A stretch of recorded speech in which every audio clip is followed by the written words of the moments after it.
মনে আছে 2023 সালে নীতিন গডকরি বলেছিলেন আজ পেট্রোলের দাম 100 টাকারও বেশি, সেটা নাকি 15 টাকায় পাবেন।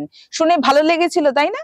কিন্তু আসল ব্যাপারটা একেবারেই উল্টো। পেট্রোলিয়াম মন্ত্রক তাদের প্রকাশ করা প্রেস বিবৃতিতে নিজেরাই মানছে ইথাহিল আসলে পেট্রোলের থেকেও দামি, তাই দাম কমানোর পরিবর্তন হয়নি। তাহলে লাভটা কার হলো? জনগণের? না, লাভবান হয়েছে গডকরি ও তার দুই সন্তান নিখিল আর সারাং গডকরি। দুজনের নামেই আছে একের পর এক ইথানল উৎপাদন কোম্পানি। সবগুলো মার্চ করে এখন নাম সিয়ান অ্যাগ্রো, যার ম্যানেজিং ডিরেক্টর নীতিন গডকরির বড় ছেলে নিখিল গডকরি। এই কোম্পানির টার্নওভার আর শেয়ারের দাম দুটোই আজ আকাশ ছুঁয়েছে। কয়েক হাজার কোটি টাকার ব্যবসা আর এক বছরে শেয়ার বেড়েছে প্রায় 18 গুণ।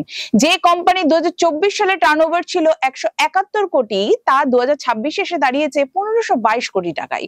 মানে স্পষ্ট ইথানল সস্তা হয়নি, পেট্রোল সস্তা হয়নি, কিন্তু মন্ত্রী গডকরির ছেলেরা কামিয়েছে কয়েক হাজার কোটি। এটাই মোদী সরকারের আসল রাজনীতি, জনগণের পকেট কেটে নিজেদের পকেট ভরানো।